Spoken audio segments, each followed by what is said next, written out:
Assalamualaikum warahmatullahi wabarakatuh. Perkenalkan, nama saya Kinsa Sadatarigan dengan NPM 2408260103.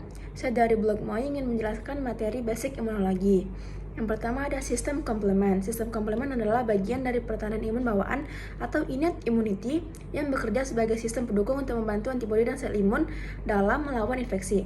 Ia terdiri dari sejumlah protein kecil yang bersirkulasi dalam darah dalam bentuk tidak aktif dan akan diaktifkan saat tubuh mendeteksi adanya patogen seperti bakteri atau virus.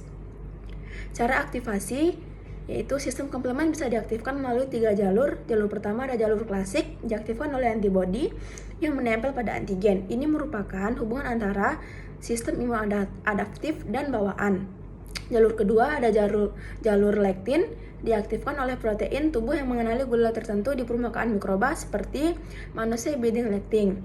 Jalur ketiga ada jalur alternatif, bisa diaktifkan secara spontan atau langsung oleh permukaan mikroba. Jalur ini murni dari sistem imun bawaan. Semua jalur ini bermuara pada aktivasi protein C3 yang kemudian memicu kaskade reaksi enzimatik berikutnya.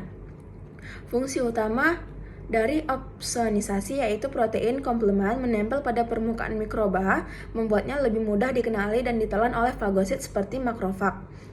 Fungsi lisis sel mikroba itu pembentukan MAC atau membran attack complex yang melubangi membran sel patogen hingga sel itu mati. Selanjutnya ada mengaktifkan peradangan. Fungsinya beberapa komponen komplement menarik sel-sel imun ke lokasi infeksi. Yang terakhir ada membersihkan kompleks imun agar tidak memicu kerusakan jaringan. Yang kedua ada sitokin sebagai mediator imun. Sitokin adalah molekul pensinyalan kecil yang dilepaskan oleh berbagai jenis sel imun.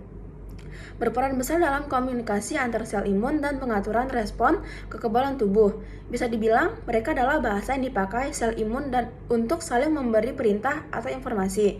Jenis-jenis sitokin. Yang pertama ada interferon atau IFN, dikenal sebagai molekul antivirus tipe 1, IFN-A dan IFN-B, diproduksi saat ada infeksi virus. Mereka menstimulasi sel lain untuk membentuk protein antiviral yang menghambat replikasi virus. Yang kedua ada interleukin atau IL. Sangat banyak jenisnya, dari IL-1 hingga IL-50-an. Tugasnya beragam, seperti mengaktifkan sel T, memicu pertumbuhan sel B, hingga mengatur inflamasi.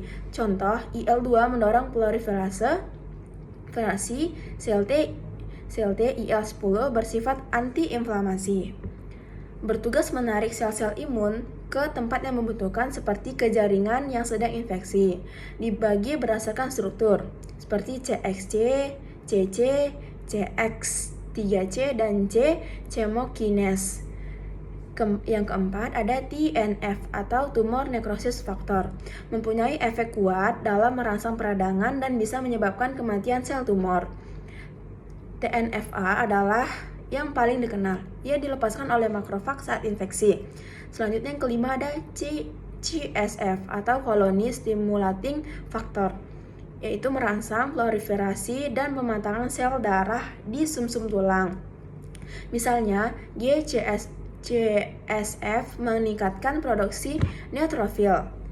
Yang ketiga ada antiviral state atau keadaan antivirus.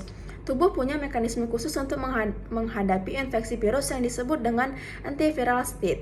Ini adalah kondisi di mana sel-sel tubuh menjadi lebih tahan terhadap invasi dan replikasi virus.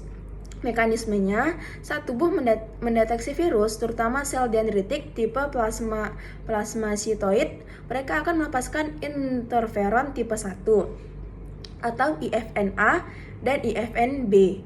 IFN ini kemudian memberi sinyal ke sel-sel lain agar bersiap menghadapi serangan virus. Sel-sel target akan menghentikan replikasi virus, meningkatkan ekspresi enzim antivirus, dan meningkatkan presentasi antigen untuk dikenali oleh sel T. Peran sel NK, sel natural killer atau NK adalah garda depan dalam melawan infeksi virus. Mereka bisa langsung membunuh sel yang terinfeksi tanpa perlu pengenalan spesifik terhadap antigen. Jadi, kesimpulan dari materi basic imunologi 4 membahas komponen penting dalam sistem imun bawaan, yaitu sistem komplement, bekerja sebagai kaskade pertahanan awal tubuh untuk mengenali, menandai, dan membunuh patogen.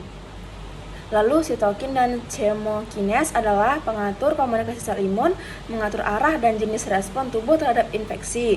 Saat menghadapi virus, tubuh menciptakan kondisi antivirus melalui interferon dan kerja cepat dari sel NK. Untuk mencegah virus berkembang lebih lanjut, ketiga komponen ini membentuk jaringan respon imun yang cepat, terkoordinasi, dan sangat penting sebelum sistem imun adaptif atau seperti antibodi dan sel T spesifik bekerja. Saya menggunakan jurnal dari Chaplin DD 2010, Overview of the Immune Response, Journal of Allergy and Clinical Immunology. Lalu referensi kedua, saya menggunakan jurnal dari Male, Debrostov, Gerot, DB, and Royd 2012, Immunology, Elsevier Health Science. Lalu jurnal yang ketiga, saya menggunakan dari Abbas, Akel, Lichman, AHA, and Pilar S 2022, Basic Immunology, Function, and Disorder of the Immune System. Yang terakhir, saya menggunakan jurnal dari Murphy, K, and Weaver, CC 2017, Geneway S. Immunobiology, 9TH, 8, New York, and Garland Science. Sekian dari saya, terima kasih. Assalamualaikum warahmatullahi wabarakatuh.